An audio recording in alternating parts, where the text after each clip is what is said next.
Hey, what is going on, guys? RvzStealth here, and in today's video we're going to be taking a look at 3 of the most underrated champions for every single role in Season 10, or in other words, just champions that aren't played very often but are still very strong picks. So we're going to start off in the top lane here, a couple picks. First one is going to be Rengar top. So the Rengar top has a very unique playstyle. It's got a playstyle that really no other champion in the game has. The bush mechanic with Rengar's passive, his ability to just jump from the brush onto a target, is something that a lot of players just don't know how to play against, or they've never played against at all. So if you put the time into Rengar top, really learn his limits, learn his matchups, then he can actually be one of the strongest top laners in the game. You can find yourself getting like very early kills with this champion in the laning phase. Level 2 all in is very strong. If the enemy does not respect it, then you could just jump on them from the bush, burst them out. If you decide to run ignite even, then you just have insane kill pressure in the laning phase. And with the addition, or with the buffs to Bork a couple patches back, that's a really good item on him right now too. You go Bork Crush, you go Conquer, and you just have very good 1v1, very good dueling potential with this champion. Quinn is going to be my second top laner on the list here. So Quinn top with the recent buffs to Sanguine Blade a couple patches back is even better right now. So you go Sanguine Blade into Storm Razor and Infinity Edge. Lots of burst potential with this setup on Quinn, and Quinn's matchups in the top lane right now are really good as well. She's a ranged top laner. Bruiser champions have a very difficult time getting on top of her, really dealing any damage to her at all in the laning phase. So in a lot of meta matchups, you can just abuse them really hard with Quinn. You can poke them out in the laning phase. You're going to find yourself getting a lot of solo kills with this champion, and then she's one of the best picks in the game at extending her lead to other lanes. So once you get level 6 with Quinn, you just leave top lane, you go mid, you go bot, you get your laners ahead as well, and you can just do a really good job at ending games very fast with this pick.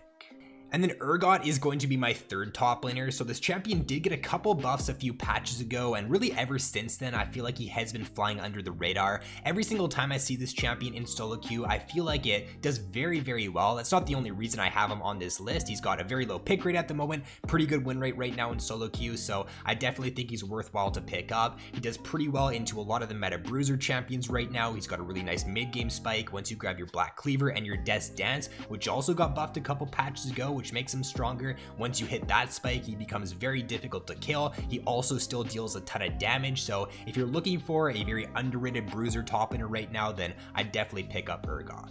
So moving on to the jungle now for a few picks. First one here is going to be Poppy jungle. So I think this is a champion that's always going to be very underrated for solo queue. It does actually very well into a lot of the most picked junglers you see, into any jungler that has a gap closer like the Lee Sin, the Jarvan, the Rengar. You see a ton of Lee Sin in solo queue, especially really in any elo, but in the lower elos he tends to be picked a ton, has like a 20 or 30% pick rate. So you play Poppy into that, you kind of make him completely useless. He can't even ever queue onto you as long as you're using your W correctly. And the champion did also get some buffs a while back. I think it was like a month or 2 ago. Poppy's jungle clear got buffed, or Q deals more damage to minions now. So I think this pick is definitely worthwhile to pick up for solo queue. If you're looking for something that's very underrated, then look to pick up the Poppy jungle.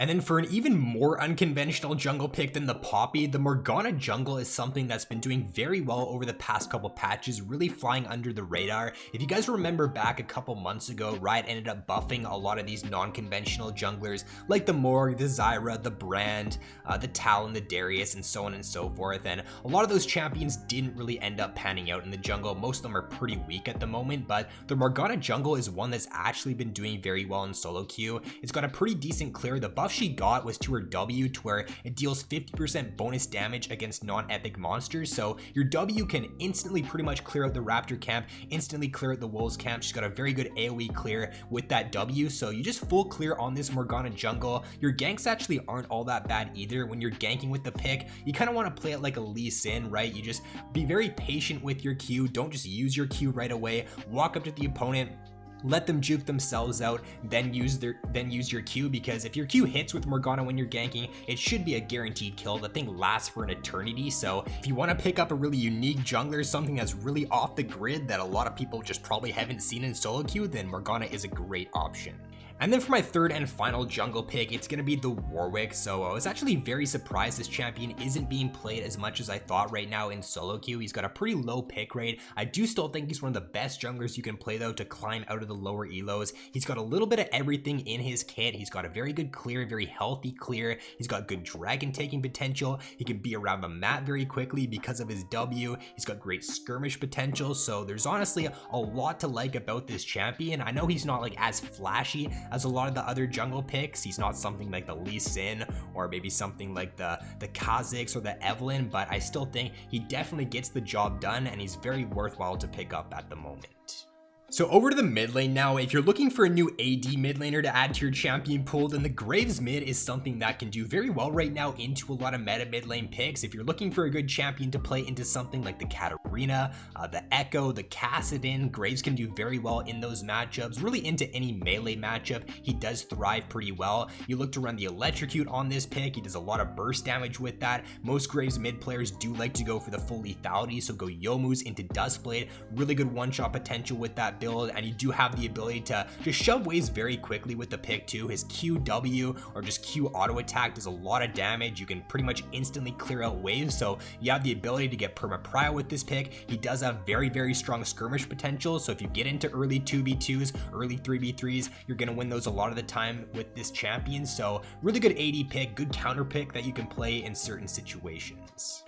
Now the Nocturne mid pick is still something that's so underrated for solo queue. It feels like this champion's been kind of hanging around in the mid lane throughout the entirety of season 10, but it's never really caught on. It's still only got around like a 1% pick rate in solo queue. It's a little bit like the Pyke mid. Like there's not a ton of people that play it, but the people that do play it have a ton of success on it, and it can be a very deadly pick for solo queue. It does very well into pretty much any melee matchup. You have perma shove with the pick, you go Tiamat rush, and with your Q there, it just allows you to instantly clear out waves. So you got perma shove at level 6, you just look to roam down bot lane or look to roam top lane. You just use your ultimate, pick up a ton of free kills. So he's just a very oppressive pick, and he's very difficult to play against, especially if you're playing a melee pick.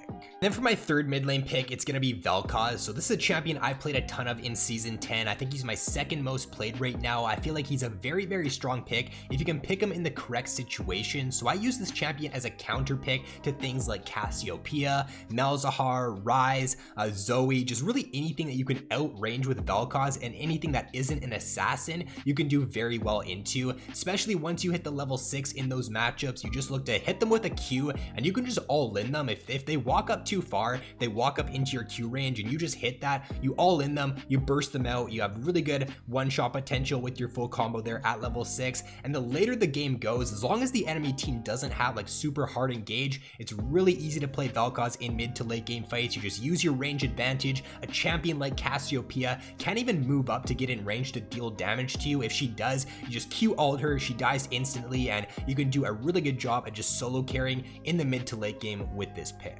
So down to the bot lane now for a couple picks. My first one up here is going to be Yasuo. So I think this champion, if paired up with a good aggressive support, can solo carry games extremely hard. If you just play for your level 3 spike with this Yasuo, don't play too aggressive level 1 and 2, don't get chunked out too hard, play passive, wait for that level 3, and then especially if you're going up against like an immobile support or an immobile AD carry, if they have you shoved into your tower, you just get a free kill. You just all in on them, you dash through the wave. If they're shoved up all the way to your tower, you just have so much room to work with. So you run the exhaust on this Yasuo pick as well, so you just look to all in them, exhaust them. They can't really do anything to you. You got your windmill there at level 3 as well. So if you play it correctly, if you really get used to the champion, then you can do a great job at just getting a lot of kills in the laning phase and snowballing extremely hard.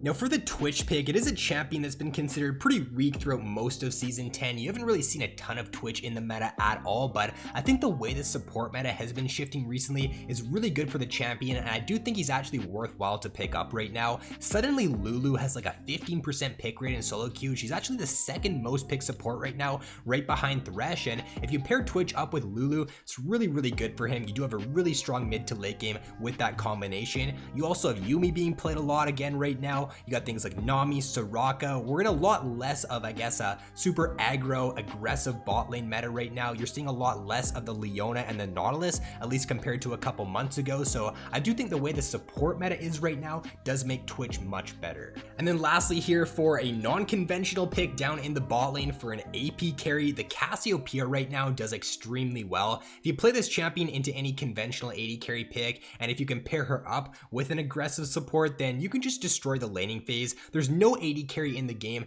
that can compete with Cassio's early game damage. Like, conventional AD carries do not deal a lot of damage in the early game. Their auto attacks do not hurt for very much at all. But with Cassiopeia, your QE, you can mow down the enemy AD carry or just mow down the enemy support. So play this champion with something like a Nautilus, a Leona. If those champions hit their CC abilities, you just have guaranteed free kills because it allows for you to line up your Q. If you can line up your W as well, like at level 3, when Nautilus or Leona CCs them, like they can't move, they can't flash away, and it's really free kills throughout the laning phase with this champion.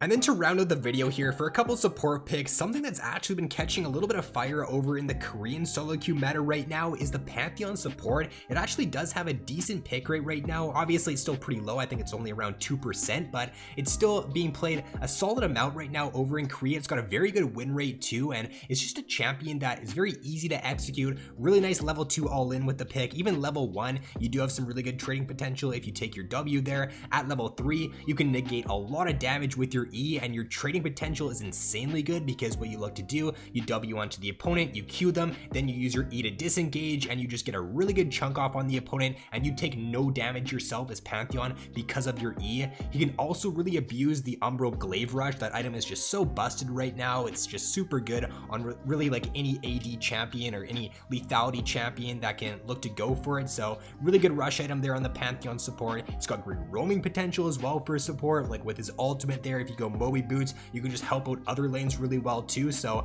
I think this champion is actually really strong right now, so look to pick him up down in the support role. Now for the Galio pick, it's something that has seen a lot of traction over in the mid lane. The past few patches here, it's being played a lot more over there. It's not being played a ton in the support role. However, it does still have a very good win rate. It does still do very well into a lot of the meta support picks. If you play this champion into really any aggressive support, into like a Leona that wants to like get on top of you, into like a Blitz or a Thresh, then it's just got very good peel. If they try to jump onto you or your AD carry, you just got the instant taunt there with your W. Really brain dead. Is pretty easy to execute. You also do a very good gank setup with this champion with your E onto the opponent and taunt them. It's just pretty much free kills throughout the laning phase if your jungler does decide to camp your lane, and with your ultimate there giving you the magic shield now, it just allows for you to keep your AD carry alive even easier, keep your team alive in those mid to late game fights. So really underrated support pick at the moment. And then for my final support pick here to round it out, it's going to be Maokai. So the Maokai support is very similar to the Galio in a way, to where you do have very good peel for your team. You got an instant point and click route there with your W, so kind of similar to that Galio. If an enemy Leona, Blitz tries to jump onto you or your AD carry, you just root them up, you knock them away. Really good peel with this champion.